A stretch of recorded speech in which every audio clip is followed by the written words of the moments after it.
itu dicantumkan semua dalam pos ini.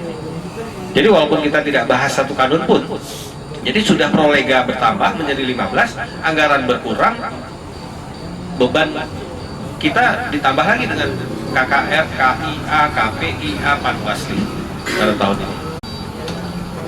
Saya ingin mengajak masyarakat berpikir objektif, berpikir rasional, realistis. Ada kerja-kerja juga yang harus dilakukan.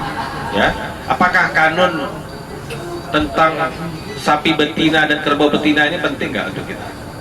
Kalau kita anggap nggak penting, itu apa itu diurus? Ya udah, nggak usah kita lanjutkan. Nggak ada, masyarakat merasa itu tidak ada dampaknya. Ini juga teman-teman dari, termasuk Abdul Muthalib ya, Aam ya, Abdullah mengirim ke saya draft kanun keterbukaan informasi publik. Karena telat dikirim, akhirnya tidak sempat lagi dibahas dalam rapat Panlek, masuklah dia dalam kumulatif terbuka. Tidak masuk dalam prolega 2016, tapi menjadi cadangan. Ya, 15 masuk prolega, ada 8 kalau saya nggak salah yang kumulatif terbuka.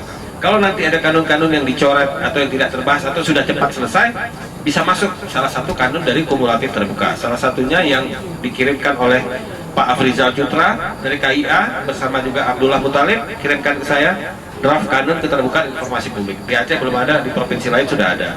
Dan itu saya perjuangkan sampai akhirnya masuk dalam kumulatif terbuka. Gagal saya masukkan ke dalam prolega. Dan saya berharap kalau bulan Juni ini 50% kanun bisa kita ketok palu, bulan September sesuai RKT bisa ketok palu juga, 50% lagi kanun keterbukaan informasi publik, insya Allah mudah-mudahan bisa terkejar bulan Desember. Tapi sekali lagi, apakah kita mengatakan pembahasan kanun ini tidak penting, tidak berdampak, atau mungkin oke bang, tetap harus ada pembahasan kanun. Kanun itu juga menyangkut masyarakat, karena kanun ini dibuat bukan untuk DPR. Kanun ini produk bersama eksekutif, legislatif, tujuannya untuk kepentingan Aceh dan rakyat Aceh semua, ya. Terlepas dari ada kepentingan politik yang masuk di dalam kanun. Ya, biasanya menjelang pilkada itu selalu kanun pilkada berubah. Pasti 5 tahun sekali menjelang pilkada itu berubah. Kanun itu dirubah sesuai dengan kepentingan dan situasi politik saat itu. Ya, masalah calon independen di 2012 juga heboh. Ini sekarang heboh lagi di 2017. Kemudian, oke, tetap perlu ada pembahasan kanun, tapi nggak usah ada perjalanan dinas di situ. Boleh-boleh juga, tapi saya belum tahu nanti prosesnya bagaimana tuh. Kalau seandainya tetap ada pembahasan kanun, tapi tidak dilengkapi dengan perjalanan dinas. Kalau telekonferensi bagaimana? Telekonferensi itu semua kegiatan mekanisme konsultasi itu sudah diatur dalam PP, peraturan pemerintah. Ya, pada tahun 2015 ini sudah keluar PP, peraturan pemerintah tentang konsultasi atau koordinasi antar pemerintah daerah dengan pemerintah pusat dengan telekonferensi. Baru dikeluarkan di akhir tahun 2015 peraturan pemerintah itu. Dan penggunaan telekonferensi dalam PP tersebut hanya mengatur konsultasi APBD, belum kanun, belum peraturan daerah atau perda, ya, hanya untuk APBD, pembahasan APBD, atau kalau kita APBA, ya. Dan di tahun 2015 akhir dikeluarkan PP itu belum semua daerah siap untuk melakukan konsultasi via telekonferensi, karena mungkin sarananya dan teknologi dan sebagainya perlu diinvest dulu, dipasang dulu dan sebagainya. Yang saya ingat salah satu yang sudah melaksanakan telekonferensi APBD dengan pemerintah pusat itu adalah Provinsi Riau pada tahun 2015 untuk membahas APBD Riau 2016. Dan telekonferensi bukan dilakukan di kantor DPRA, tapi dilakukan di kantor gubernur. Ya, nanti ada hadir pejabat gubernur, wakil gubernur bersama tim anggaran pemerintah daerah dengan ketua dan wakil ketua DPRD.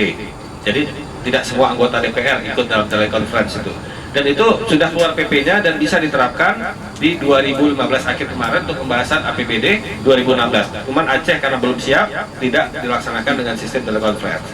Untuk ke depan untuk membahas 2017 bisa jadi kalau sudah ada sarana itu di kantor gubernur untuk konsultasi evaluasi APBD dengan Kemendagri itu dilakukan via telekonferensi atau konferensi jarak jauh. Mudah-mudahan bisa memberikan jawaban walaupun tidak memuaskan. Kalau ingin lebih detail lagi ada kesempatan lain atau kita lanjutkan malam hari ini sampai jam 2 pagi karena malam minggu juga no problem. Saya siap. banyak yang belum saya tunjukkan. RKT juga belum, ya. Di dalam RKT ini sudah kita susun di sini. Bulan Januari 2016 misalnya, atau ini bulan sekarang bulan Mei ya. Bulan Mei 2016 setiap kegiatan kunjungan kerja atau perjalanan dinas dilaksanakan pada pekan ketiga dan pekan keempat, yaitu tanggal 15 sampai 31 Mei, kecuali sangat mendesak dan tidak dapat digeser. Jadi kita sudah mengatur mekanisme kerja DPR Aceh mulai tahun 2016 ini, kapan boleh keluar dan kapan harus di kantor.